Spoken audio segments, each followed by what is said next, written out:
पुन्हा एकदा कार्यरत होत आहेत. काय भावना आहेत? 103 दिवस तुम्ही आंतररोड जेलमध्ये होता. जेलमध्ये होतो आज 3 महिन्यांनी हाथाला घड्याळ बांधलेला है। 3 महीने के बाद हाथ में मैं घड़ी पहन ली। जेल में घड़ी पहना बैन होता है। घड़ी भी मेरा लूज हो गया, देखो थोड़ा हाथ हो रहा है। घड़ी लूज हो गया मेरा, सब कम हो गया। जेल में रहना कोई अच्छी बात नहीं होती। विश्व का कोई भी जेल अगर किसी को लगता होगा कि लोग मजे में रहते नहीं, जेल में रहना बहुत कठिनाई के साथ रहना पड़ता है। इसलिए जेल की संकल्पना बनाई गई है। लेकिन अब आया हूँ, लोगों ने जोर से स्वागत किया, प्यार दिया। मुझे तो लगा था कि 3 महीने के बाद लोग मुझे भूल जाएंगे, लेकिन मैं कल से देख रहा हूँ, आज सुबह से देख रहा हूँ। आज सुबह अभी मैं माननीय उद्धव ठाकरे साहब से मिलने जाऊंगा। कल वो लगातार मेरे से बात कर रहे थे। आज सुबह शरद पवार साहब का भी फोन था, वो भी बीमार है, लेकिन पवार साहब को भी मेरे बारे में बहुत फिक्र थी है, तो मैं पवार साहब से जाकर मिलूंगा। बहुत लोगों के फोन आ रहे हैं। अभी डॉक्टर सुब्रमण्यम स्वामी जी का फोन चल रहा था। कल जिस प्रकार का कोर्ट ने ऑर्डर दिया है, उस बारे में पूरे देश में एक अच्छा माहौल बना है। मैं टिप्पणी नहीं करूंगा, ना ईडी पर करूंगा, ना जिस लोगों ने ये साजिश रची थी। अगर उनको आनंद मिला होगा तो मैं उनके आनंद में सहभागी हूँ, लेकिन मेरे मन में किसी के खिलाफ कोई शिकायत नहीं है और न मैं करूँगा। जो मुझे भुगतना था, मेरे पार्टी को भुगतना था, हमने भुगत लिया। मेरे परिवार ने बहुत कुछ खोया है, तो होता है ऐसा जिंदगी में, राजनीति में हम लोग। लेकिन इस प्रकार की राजनीति देश के इतिहास में कभी न देखी है। हमारा देश 150 साल गुलामी में था, उस काल में भी इस प्रकार की पॉलिटिकल वेंडेटा की राजनीति हमने देखी नहीं।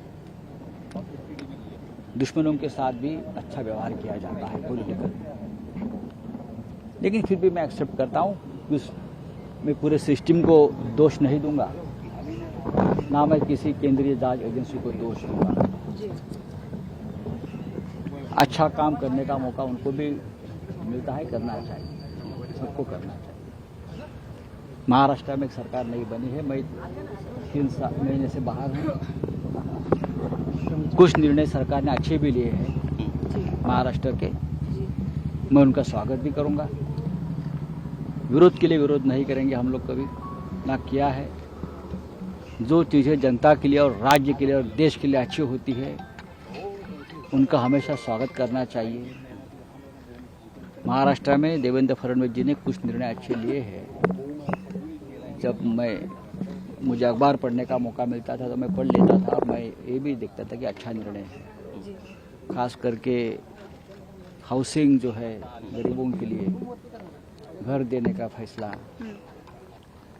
म्हाड़ा को अधिकार देने का फैसला, जो हमारे सरकार ने वो अधिकार छीन लिए थे, वो मुझे अच्छा नहीं लगता था। लेकिन म्हाड़ा बोर्ड को एक वापस अधिकार देने का फैसला फडणवीस साहब ने लिया है, वो मुझे अच्छा लगा। ऐसे बहुत से निर्णय हैं। सरकार होती है, अच्छे निर्णयों का स्वागत होना चाहिए। जेल में किस तरह से समय बिताते थे, क्योंकि आपने कहा था कि बीच में आपकी तबीयत खराब हो गई, अभी भी है खराब। तो जेल में कैसे समय बिताते थे सर आप? तबीयत मेरी जेल में भी खराब थी, अभी भी खराब है। मैंने कहा कि जेल में रहना ये कोई आनंद की बात नहीं होती। जो दीवारें होती है जेल की, उससे बात करनी पड़ती है। बड़ी बड़ी दीवारें होती है जेल में, जो बाहर से कोई संबंध नहीं रहता, तो उनसे बात करनी पड़ती है हमको, एकांत में बात करनी पड़ती है। मैं सोचता था जेल में कि वीर सावरकर 10 साल से ज्यादा जेल में कैसे रहे, लोकमान्य टिलक मंडाले में 6 साल से ज्यादा कैसे रहे, इमरजेंसी में अटल बिहारी वाजपेयी से लेकर बड़े बड़े नेता जेल में 2-2 साल कैसे रहे, इस बारे में जब मैं सोचता था तो मैं ये देखता था कि ठीक है, जो राजनीति में है उनको कभी न कभी जेल में जाना पड़ता है, तो मैं चला गया। कोई गैर व्यवहार हुआ सर आपके साथ जेल में? शरद पवार यांचं नाव आहे, त्यांच्या मनात भीती निर्माण व्हावी म्हणून तुम्हाला अटक करण्यात आली। कल आपने कहा कि दिल्ली से आदेश आया था आपको जेल भेजने का, और जेल भेजकर उन्होंने बहुत बड़ी गलती की है। नहीं, देखिए, अगर किसी को भी गलत इल्जाम में जेल भेजा जाता है तो वो गलती है किसी के लिए। मैं नहीं मानता हूँ, मैं मेरे बारे में बोल रहा हूँ। अनिल देशमुख जी के बारे में भी हाईकोर्ट ने जो निरीक्षण दिया वो देखने लायक है। लेकिन ठीक है, कल के ऑर्डर से इस देश की न्याय व्यवस्था के ऊपर का विश्वास लोगों का जो है, न्याय मंदिर जिसे हम कहते हैं, वो बढ़ गया है। सर, आज आप उद्धव ठाकरे और शरद पवार जी से मिलने वाले हैं?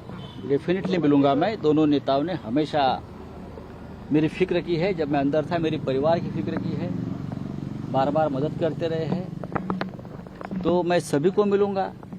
मैं 2-4 दिन में राज्य के उप मुख्यमंत्री देवेंद्र फडणवीस जी को भी मिल रहा हूं। कुछ लोगों के कामों के लिए मैं मिलना चाहता हूं, उनको जरूर मिलूंगा। सर मराठीमध्ये सांगा, सर 103 दिवस उप मुख्यमंत्री से मिलेंगे आप? मुख्यमंत्री से मिलकर बात? देखिए, मैं लगता है कि राज्य का जो कारभार है उप मुख्यमंत्री चला रहे हैं। जो मेरा निरीक्षण है कि इस राज्य का नेतृत्व आज भी फडणवीस जी कर रहे हैं, अनुभवी नेता है, और बहुत से महत्वपूर्ण निर्णय मैं उनके मुंह से सुन रहा हूं, और जो मेरा काम है सरकारी वो उनके डिपार्टमेंट में है। सर, पण ज्यांनी निष्ठा सोडली त्यांचं काय होणार मग? आपकी लड़ाई बीजेपी से, और आप कह रहे हैं कि बीजेपी के उप मुख्यमंत्री से मिलेंगे, तो ये विरोधाभास है। मुख्यमंत्री किसी पार्टी का नहीं होता, वो राज्य का होता है। प्रधानमंत्री देश का होता है, किसी एक पार्टी का नहीं होता। मैं दिल्ली में जाकर प्रधानमंत्री से मिलूंगा और अमित शाह साहब से मिलूंगा, गृहमंत्री है देश के, और उनको भी बताऊंगा क्या हो गया मेरे साथ। सर दिल्ली में जब मनीष